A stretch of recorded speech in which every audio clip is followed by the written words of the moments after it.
آج ماہ شعبان کی 14 تاریخ شب برات کی وہ مبارک رات آ چکی ہے۔ آج یہ وظیفہ پڑھتے ہی ہر دعا قبول ہو جائے گی۔ وہ جو ساری عمر نہ مل سکا وہ آج مل جائے گا۔ یقین نہیں آتا تو بے شک آزما لو۔ بسم اللہ الرحمن الرحیم۔ ماہ شعبان کی 14 تاریخ شب برات کا بڑی شدت سے انتظار کیا کہ کبھی یہ دن آئے اور میں یہ وظیفہ پڑھ کر رب کریم سے اپنی حاجات کو پورا کروا لوں، یہ وظیفہ پڑھ کر اپنے گھر کے حالات کو بہتر کر سکوں۔ یہ وظیفہ اتنا طاقتور ہے، اتنا مجرب ہے کہ مقصد جتنا مرضی بڑا ہو پورا ہو کر رہتا ہے۔ اس وظیفے کی بڑی قدر و قیمت ہے۔ یہ وظیفہ انسان کی تقدیر اور نصیب کے فیصلے کر دیتا ہے۔ آج ماہ شعبان کی وہ قبولیت کی گھڑیاں آ گئی جس کا پورا سال شدت سے انتظار کیا، اور آج خوش قسمت ہے وہ بندہ جسے ماہ شعبان کی 14 تاریخ جمعرات کے دن یہ وظیفہ پڑھنے کی توفیق ہوگی۔ آج اللہ کی لاڈلی تسبیح پڑھ کر اللہ کو راضی کر لو۔ آج ایک ایسا خاص، ایک ایسا مستند وظیفہ لے کر آیا ہوں کہ جب کوئی بندہ ماہ شعبان میں یہ وظیفہ پڑھتا ہے تو اللہ اس پر بہت زیادہ رحم فرماتا ہے۔ دوستو، جمعرات تو بہت سی آئیں گی، لیکن ماہ شعبان کی قبولیت والی جمعرات سال میں صرف ایک بار آتی ہے۔ شعبان وہ مہینہ ہے جس میں ہر انسان کا نصیب اور تقدیر لکھی جاتی ہے۔ اگر کوئی اپنی پسند کا نصیب اور تقدیر لکھوانا چاہتا ہے، اپنی زندگی سے مشکلات اور مسائل کا خاتمہ چاہتا ہے، تو آج یہ وظیفہ پڑھنے کی دیر ہے۔ آپ کی وہ حاجتیں، وہ مقاصد جو کئی سالوں سے پورا ہونے کا نام نہیں لے رہے، آج ماہ شعبان کی 14 تاریخ جمعرات کے دن یہ وظیفہ پڑھتے ہی ہر مقصد میں کامیابی یقینی ہو جائے گی۔ آپ آج یہ وظیفہ پڑھ کر رب کعبہ کو راضی کر لیں گے، اور جس بندے سے رب راضی ہو جائے پھر وہ رب سے جو بھی مانگتا ہے میرا رب اس بندے کی ہر حاجت کو پورا کرتا ہے۔ آج میری وہ بہنیں، آج میری بیٹیاں، میرے وہ بزرگ جو ہر وقت پریشان رہتے ہیں، بڑی بڑی مصیبتوں کا سامنا کرتے ہیں، آج ان تمام کے لیے خوشخبری ہے کہ آج ماہ شعبان کی 14 تاریخ شب برات یہ وظیفہ جس گھر میں پڑھ لیا جائے گا، جو بندہ یہ وظیفہ پڑھ لے گا، جس مقصد کے لیے پڑھے گا، اس مقصد میں کامیابی 100% یقینی ہو جائے گی۔ دوستو، ہر کوئی جانتا ہے کہ کامیابی صرف رب کی طرف سے ہے جو خالی جھولیوں کو بھرتا ہے۔ آج کا یہ وظیفہ ہر کوئی لازمی پڑھے اور رب سے مانگے، لیکن آپ کیا کرتے ہو؟ جب کبھی مشکل وقت آتا ہے، جب کبھی مصیبت آتی ہے تو جعلی پیروں فقیروں کے چکروں میں پڑ جاتے ہیں، لیکن ہاتھ اٹھا کر اللہ سے نہیں مانگتے۔ اللہ فرماتا ہے وہ تو خود میرے محتاج ہیں، تم ان سے مانگتے ہو۔ اس لیے جب بھی کبھی ایسا وقت آئے تو صرف اللہ سے مانگو۔ اور ایسے بہت سے لوگ موجود ہیں جو در در کی ٹھوکریں کھاتے ہیں، بڑی بڑی سفارشیں کرواتے ہیں، لیکن پھر بھی کامیابی مقدر نہیں ہوتی۔ جو لوگ تسبیحات، اعمال اور وظائف پڑھ پڑھ کر تھک چکے ہیں اور کہتے ہیں کہ دعائیں قبول نہیں ہو رہی، حاجتیں پوری نہیں ہو رہی، رزق کی تنگی ختم ہونے کا نام تک نہیں لے رہی، تو آج ماہ شعبان کی 14 تاریخ شب برات یہ وظیفہ بتائے گئے طریقے سے پڑھنے کی دیر ہے۔ آپ کے گھر سے تنگ دستی کا نام و نشان ختم ہو جائے گا۔ جس گھر میں فاقے ہیں، جو لوگ سفید پوش ہیں، ایک وقت کا کھاتے ہیں، دوسرے وقت کا سوچنا پڑتا ہے کہ اب کہاں سے آئے گا، جو لوگ صبح سے شام تک محنت و مشقت کرتے ہیں، کامیابی پھر بھی مقدر نہیں ہوتی، سارا دن دکان پر بیٹھے رہتے ہیں، گاہک تک نہیں آتے، چلتا کاروبار بند ہو جاتا ہے، تو آج یہ وظیفہ پڑھتے ہی رب کے کمالات کو غیب سے آتا ہوا دیکھیں۔ آپ اللہ کی غیبی مدد کو دیکھ کر حیران ہو جائیں گے۔ دوستو، رب کو منانا بہت آسان ہے۔ ہم رب سے مانگتے ہی کب ہیں؟ جب ہمیں کہیں سے مدد نہیں ملتی، پھر ہم رب سے مانگتے ہیں۔ پیغمبروں، رسولوں نے، اللہ کے ولیوں نے جب بھی مشکل وقت میں مانگا، رب کریم سے مانگا اور ان کی ہر حاجت پوری ہوتی تھی۔ آج ہم پر مشکل وقت آتا ہے، ہم سب سے پہلے لوگوں کے سامنے ہاتھ پھیلاتے ہیں، لوگوں کے تانے سنتے ہیں، ان کے سامنے روتے ہیں، آنکھوں میں آنسو لے آتے ہیں کہ ان کو یقین آ جائے کہ واقعی ہم مجبور ہیں، لاچار ہیں، بے بس ہو چکے ہیں۔ آج رب کریم سے بھی آنکھوں میں آنسو لیے مانگنا، یہ موقع سال میں صرف ایک بار آتا ہے، یہ موقع بار بار نہیں ملتا، اس موقع کو ہرگز ضائع مت کیجیے گا۔ آج آپ نے یہ وظیفہ یقین کامل توجہ دھیان کے ساتھ پڑھنا ہے، کیونکہ اس مہینے میں نصیب لکھا جاتا ہے کہ کس کو کتنا رزق ملنا ہے، کس کو کتنی دولت ملنی ہے، کون کب مرے گا، کون کتنا جیے گا، کس کو کامیابی، ترقی، عروج ملے گا۔ ہر شے کے بارے میں شعبان کے مہینے میں لکھ دیا جاتا ہے۔ بڑا بدبخت ہے، بڑا بدقسمت ہے وہ بندہ جو ماہ شعبان کی 14 تاریخ شب برات یہ وظیفہ نہیں پڑھے گا۔ آج رب کریم سے جو مانگو گے اللہ غیبی خزانوں سے عطا فرمائے گا۔ آج رب کریم سے اپنی کوئی بات منوانی ہے، من پسند نوکری تقدیر لکھوانی ہے، من پسند فیصلے کروانے ہیں، تو آج یہ وظیفہ چلتے پھرتے پڑھ لو۔ دکان پر ہو، دفتر میں ہو، کاروبار پر ہو، سفر پر ہو، جس کو جب جہاں جیسے وقت مل جائے، آپ نے یہ خاص وظیفہ لازمی پڑھنا ہے۔ آج کا دن مانگنے کا دن ہے، آج کا دن خزانے لوٹنے کا دن ہے، آج کا دن قبولیت کا دن ہے۔ آج رب کریم سے اپنا نصیب لکھوانے کا وقت ہے۔ یہ موقع، یہ وقت، یہ قبولیت والی گھڑیاں بار بار نہیں آئیں گی۔ ماہ شعبان بڑی تیزی سے گزر رہا ہے، لیکن ہے کوئی رب سے مانگنے والا کہ جس کی حاجت پوری کر دی جائے، اپنے من پسند فیصلے کروانے والا جو رب کریم سے خزانے لوٹنا چاہتا ہے۔ آج کا یہ وظیفہ ان تمام مسائل کا آخری حل ثابت ہوگا۔ وقت کی نزاکت کو مد نظر رکھتے ہوئے آئیے آج کے اس خاص عمل کی طرف چلتے ہیں، لیکن اس سے پہلے آپ سے گزارش ہے کہ اگر آپ اس چینل پر نئے ہیں اور آپ نے ابھی تک اس چینل کو سبسکرائب نہیں کیا تو مزید ایسی ویڈیوز دیکھنے کے لیے اس چینل کو بھی سبسکرائب کر لیں، کیونکہ ایسے بہت سے وظائف، بہت سے اعمال آپ کے حوالے ڈیلی بیسز پر کرتا رہوں گا۔ اب عمل کیا ہے؟ آج 14 شعبان شب برات کسی بھی نماز کے بعد آپ کو جب جہاں جیسے وقت مل جائے، باوضو مصلی پر بیٹھ کر آپ نے سب سے پہلے نبی اکرم صلی اللہ علیہ وآلہ وسلم کی ذات مبارکہ پر 3 بار درود پاک پڑھنا ہے۔ درود پاک آپ کوئی سا بھی پڑھ سکتے ہیں۔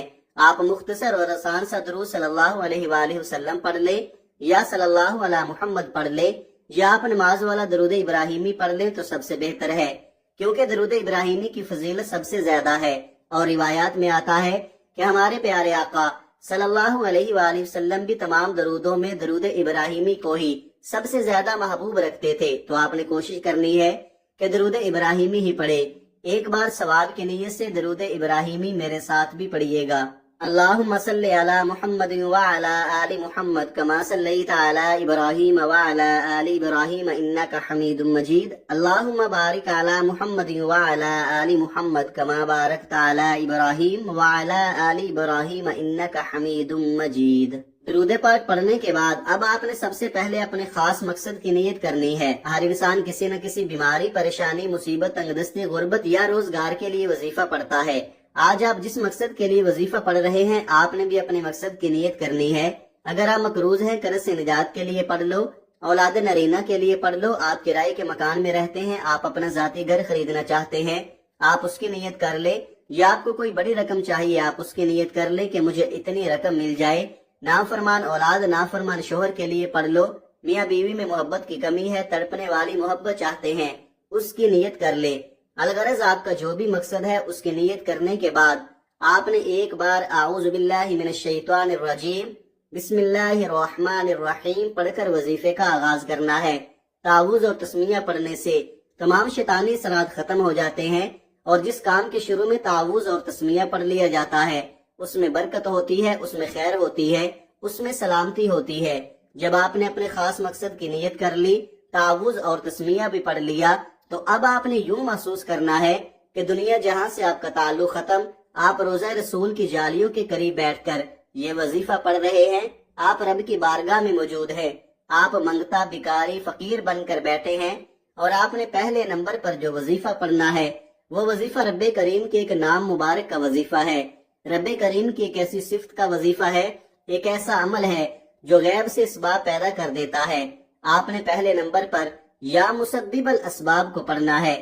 آج وہ وظیفہ بتا رہا ہوں جو ماہ شعبان کی 14 تاریخ جمعرات کے دن کا بڑا ہی خاص، بڑا ہی شرطیہ وظیفہ ہے۔ اگر آپ نے ویڈیو کو سکپ یا کاٹ کر دیکھا تو آپ کو وظیفے کا کوئی بھی فائدہ نہیں ہوگا۔ اگر کوئی بھی نکتہ، کوئی بھی بات آپ سے چھوٹ گئی تو پھر پچھتاوے کے سوا کچھ نہ ملے گا، کیونکہ یہ موقع سال میں ایک بار آتا ہے، اور یا مسبب الاسباب پڑھنا آج ہر گھر کی ضرورت ہے۔ آج ہر گھر میں پریشانیاں ہیں، ہر گھر میں لڑائی جھگڑے ہیں، لاکھوں کمانے والے بھی مہینہ ختم ہونے سے پہلے پریشان ہو جاتے ہیں کہ اخراجات پورے نہیں ہو رہے، مہنگائی کا دور ہے۔ اس مہینے میں رب کریم نے نصیب لکھ دینا ہے، اور جو لکھ دینا ہے وہی پورا سال ملنا ہے۔ آج پہلے نمبر پر یا مسبب الاسباب کو پڑھ کر دیکھیں آپ نے کیسے پڑھنا ہے اور کتنی بار پڑھنا ہے، توجہ کیجئے گا۔ یا مسبب الاسباب 1 بار ہو گیا، یا مسبب الاسباب 2 بار ہو گیا، یا مسبب الاسباب 3 بار ہو گیا۔ اس طرح سے آپ نے یا مسبب الاسباب کو ہاتھوں کی انگلیوں پر یا تسبیح کے دانوں پر صرف 11 بار پڑھنا ہے۔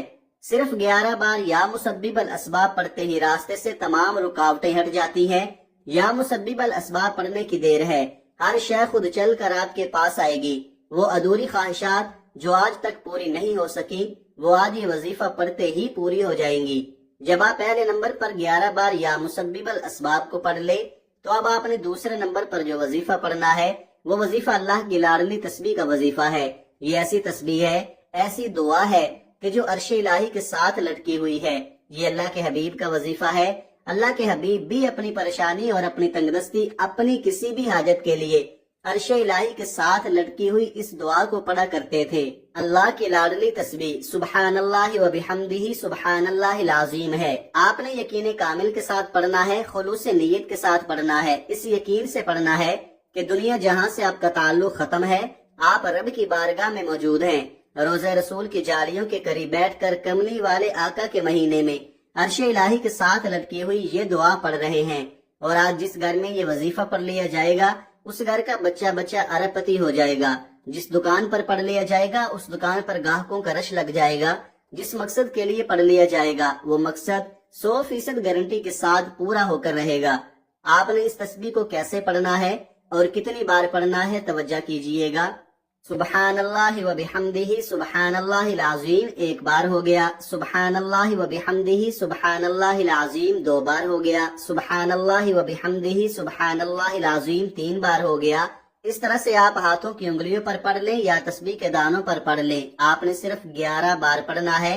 اللہ والے فرماتے ہیں کہ صرف 11 بار سبحان اللہ و بحمدہ سبحان اللہ العظیم پڑھتے ہوئے اگر آپ 11 حاجتوں کی، 11 مرادوں کی، 11 خواہشوں کی نیت کر کے بیٹھو گے تو اللہ 11 کی 11 حاجتوں کو پورا فرمائے گا۔ دوسرے نمبر پر سبحان اللہ و بحمدہ سبحان اللہ العظیم کو 11 بار پڑھتے ساتھ ہی فوری طور پر آپ نے تیسرے نمبر پر جو وظیفہ پڑھنا ہے وہ وظیفہ اللہ کریم کے 2 ناموں کا وظیفہ ہے۔ اب جو لوگ کہتے ہیں کہ کام ہوتے ہوتے رہ جاتا ہے، کامیابی ہاتھوں سے نکل جاتی ہے، ان کے لیے یہ وظیفہ بڑا مجرب اور بڑا طاقتور ہونے والا ہے۔ ان کے لیے یہ وظیفہ بہت فائدہ مند ہونے والا ہے، کیونکہ جب تک رشتوں میں بندش ہوتی ہے، کاروبار میں بندش ہوتی ہے، راستے میں رکاوٹیں ہوتی ہیں، آپ کچھ بھی کر لیں کامیابی آپ کے ہاتھوں میں آ ہی نہیں سکتی، کیونکہ جب تک بندشوں کا توڑ نہیں ہوگا، جب تک آپ کے دشمن، جب تک آپ کے منافقین آپ کی جان نہیں چھوڑیں گے، آپ کبھی بھی کامیاب ہو نہیں سکتے۔ آپ نے 14 شعبان شب برات کو یا جبارو یا قہارو کو پڑھنا ہے۔ یا جبارو یا قہارو پڑھتے ہی نظر بد، حسد، جادو، جنات کے اثرات کروانے والے پر پلٹ جائیں گے۔ اللہ آپ کے دشمن کے منہ پر تالا لگا دے گا، اللہ آپ کے دشمن کو اپنی ہی کسی مصیبت میں ڈال دے گا، آپ کی جان چھوٹ جائے گی۔ ہر انسان نظر بد، حسد، جادو کی ناپاکی کی وجہ سے پریشان ہے، لوگوں کے چلتے کاروبار بند ہو جاتے ہیں، لوگ دنوں میں تباہ و برباد ہو جاتے ہیں۔ آج 14 شعبان جمعرات کے دن یا جبارو یا قہارو پڑھتے ہی اللہ آپ کے رزق میں، رشتوں میں، کاروبار میں ہر طرح کی بندشوں کو جڑ سے ختم فرما دے گا، اور آپ رب کریم سے جو کچھ مانگتے چلے جائیں گے آپ کے نصیب اور تقدیر میں لکھتا چلا جائے گا۔ اگر آپ چاہتے ہیں کہ شب برات کی رات اللہ آپ کے تمام دشمنوں سے آپ کے نصیب میں حفاظت لکھ دے تو دنیا کی کوئی طاقت اللہ کے خلاف کھڑی نہیں ہو سکتی۔ آپ نے یا جبارو یا قہارو کو پڑھ کر اپنے تمام دشمنوں کو نیست و نابود کرنا ہے۔ طریقہ سن لیں، یا جبارو یا قہارو 1 بار ہو گیا، یا جبارو یا قہارو 2 بار ہو گیا، یا جبارو یا قہارو 3 بار ہو گیا۔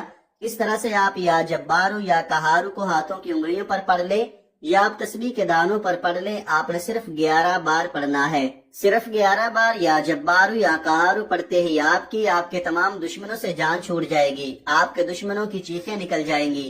اللہ آپ کے دشمن کو، آپ کے حاسدین کو، آپ کے منافقین کو، جو کوئی آپ کے خلاف جاتا ہے، اپنی ہی کسی مصیبت میں ڈال دے گا۔ 11 بار یا جبارو یا قہارو پڑھتے ہی وظیفہ مکمل۔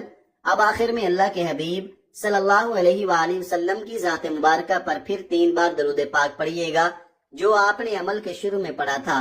اب آپ کا عمل مکمل ہو گیا۔ عمل مکمل ہوتے ہی آپ نے دونوں ہاتھ جوڑ کر اپنے گناہوں کی سچی توبہ کرنی ہے، کیونکہ بعض اوقات انسان کے اپنے گناہوں کی پکڑ کی وجہ سے وظیفے فائدہ نہیں دیتے۔ آپ نے سب سے پہلے اپنے گناہوں کی توبہ کرنی ہے۔ جب تک آپ کے دل کو سکون نہ ملے بار بار اپنے گناہوں کی توبہ کرتے رہے۔ جیسے ہی آپ کے دل کو سکون مل جائے کہ اللہ نے توبہ قبول فرما لی ہے، پھر ضد کر کے مانگے، پھر آنکھوں میں آنسو لیے مانگے۔ آپ جو کچھ مانگیں گے اللہ آپ کے نصیب تقدیر میں لکھ دے گا۔ اللہ آپ کو بہتر نہیں بہترین سے نوازے گا انشاءاللہ۔ دعا ہے کہ اللہ کریم میرا سنانا اور آپ کا سننا اپنی پاک بارگاہ الہی میں قبول و منظور فرمائے، جو مانگا مقدر فرمائے، جو نہیں مانگ سکے بن مانگے عطا فرمائے، آمین۔